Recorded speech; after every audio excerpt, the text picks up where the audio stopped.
الحمدللہ رب العالمین والصلاة والسلام علی سید الانبیاء والمرسلین۔ ہمارے پاس کچھ سوالات اس طریقے کا ہے کہ قربانی کے حوالے سے کچھ قرآن و حدیث کی باتیں، فضائل و مسائل پر کوئی کلام ہو، تو آج میں آپ کے سامنے حاضر ہوں یہی موضوع لے کے کہ ہم کچھ باتیں قربانی کے حوالے سے فضائل و مسائل پر انشاءاللہ کریں گے۔ تو تمام حضرات ویڈیو آخر تک دیکھیں، انشاءاللہ اللہ تبارک و تعالی ہمیں دین سیکھنے اور سمجھنے اور اس پر عمل کرنے کی توفیق عطا فرمائے۔ قرآن مجید کے اندر اللہ تبارک و تعالی ارشاد فرماتا ہے فَصَلِّ لِرَبِّكَ وَانْحَرْ، اور ایک اور مقام پر رب تبارک و تعالی ارشاد فرماتا ہے لَن يَنَالَ اللَّهُ لُحُومُهَا وَلَا دِمَاؤُهَا وَلَكِنْ يَنَالُهُ التَّقْوَى مِنْكُمْ، کہ اللہ تبارک و تعالی کو نہ تمہارے خون کی حاجت ہے، نہ گوشت اس کو پہنچتا ہے، نہ خون پہنچتا ہے۔ اگر پہنچتا ہے رب کی بارگاہ میں تو تمہارے دلوں کا تقویٰ پہنچتا ہے۔ اب دیکھنے کی حاجت یہ کہ ہم قربانی کر رہے ہیں تو ہماری نیتیں کیا ہیں، کس نیت کے ساتھ کر رہے ہیں۔ قرآن میں رب فرما رہا ہے فَصَلِّ لِرَبِّكَ وَانْحَرْ، اپنے رب کے لیے نماز پڑھو اور قربانی کرو۔ تو قربانی کا ذکر قرآن کے اندر بھی موجود، احادیث کے اندر بھی اس کا ثبوت ملتا ہے کہ حضور علیہ الصلوۃ والسلام کی حدیث سے اس کو حضرت امام حسن روایت کرتے ہیں۔ آپ فرماتے ہیں کہ حضور علیہ الصلوۃ والسلام نے فرمایا جس نے خوش دلی کے ساتھ، یعنی رضا کے ساتھ، اللہ کی رضا کے ساتھ، خوش دلی کے ساتھ اور ثواب کی نیت سے، ثواب کے ارادے سے قربانی کی، اللہ تبارک و تعالی اس کو جہنم کی آگ سے محفوظ رکھے گا۔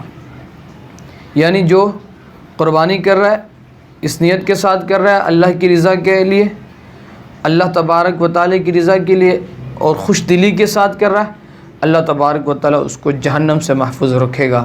اور حضرت ابن عباس ایک حدیث روایت کرتے ہیں، اس کو طبرانی نے نقل کیا۔ آپ فرماتے ہیں کہ حضور علیہ الصلوۃ والسلام نے فرمایا جو پیسہ، جو روپیہ، جو مال عید کے دن یعنی عید الاضحیٰ کے دن قربانی میں خرچ کیا جائے، قربانی کے لیے جو پیسے خرچ کیے جائے، لازمی سی بات ہے جانور آپ عید سے پہلے ہی لے کر آتے ہیں تو اس جو پیسہ، جو مال، جو روپیہ اس میں خرچ ہوتا ہے، حضور علیہ الصلوۃ والسلام نے فرمایا اللہ تبارک و تعالیٰ کو اس سے زیادہ کوئی مال پسند نہیں ہے۔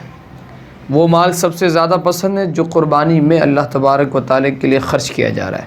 اور ایک اور حدیث ہے جس کو حضرت زید بن ارقم رضی اللہ تعالیٰ نے روایت کیا۔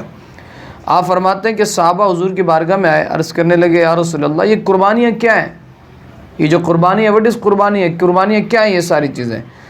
فرمایا یہ تمہارے باپ حضرت ابراہیم علیہ السلام کی سنت ہے، یعنی حضرت ابراہیم علیہ الصلوۃ والسلام کی یاد بنانا، حضرت ابراہیم علیہ الصلوۃ والسلام کی سیلیبریشن کا نام کیا ہے؟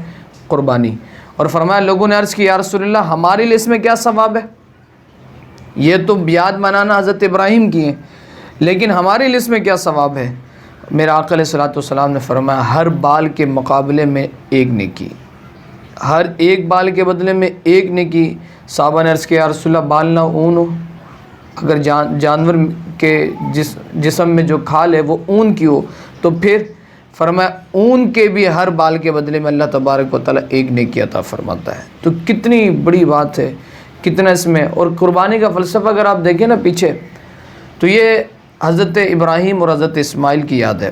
اللہ تبارک و تعالیٰ قرآن مجید کے اندر فرماتا ہے کہ انی اری فی المنام انی اذبحک فانظر ماذا تری قال یا ابت افعل ما تؤمر ستجدنی ان شاء اللہ من الصابرین۔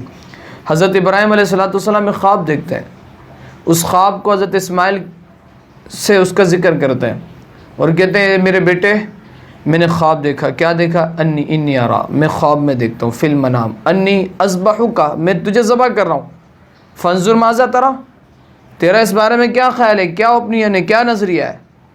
تو حضرت اسماعیل یہ نہیں کہ ابا جان میں تو آپ کا لاڈلا ہوں، ابا جان میں آپ تو مجھ سے بڑا پیار کرتے ہیں، اتنے منتوں مرادوں کے بعد میں ملا ہوں، آپ مجھے ذبح کرنے کا سوچ رہے ہیں؟ نہیں، وہ حضرت اسماعیل تھے، وہ حضرت ابراہیم کی اولاد تھے۔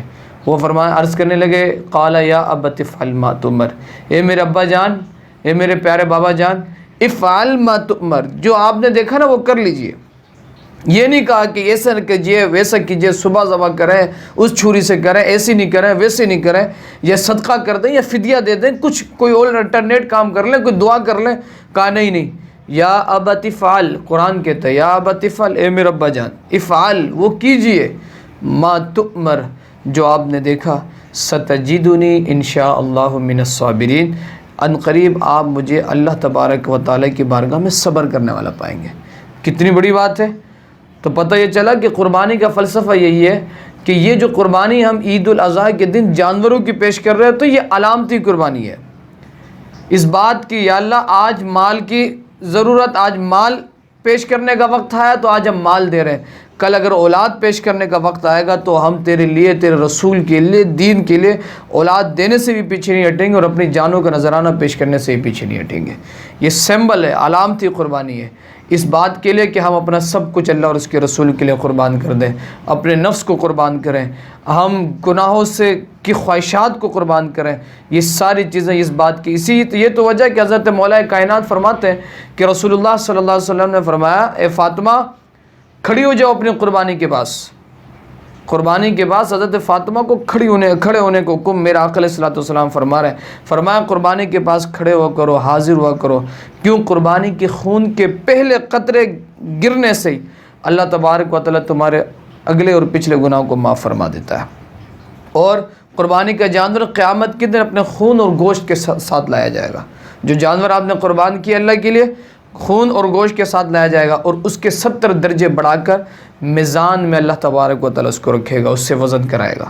تو یہ اس کی برکتیں، رحمتیں یہ اسی وجہ سے ہیں کہ ہم اس بات کی طرف اپنے آپ کو موٹیویٹ کریں، اپنا نظریہ یہ بنائیں کہ آج ہم نے جانور کی قربانی پیش کی، کل کو دین کو ہماری ضرورت ہوتی ہے، اللہ اور اس کے رسول کو ہماری ضرورت ہوتی ہے، ہمارے جان کی، ہمارے مال کی، ہمارے اولاد کی، تو ہم ایک قدم پیچھے نہ ہٹیں بلکہ 10 قدم آگے بڑھتے ہوئے نظر آئیں.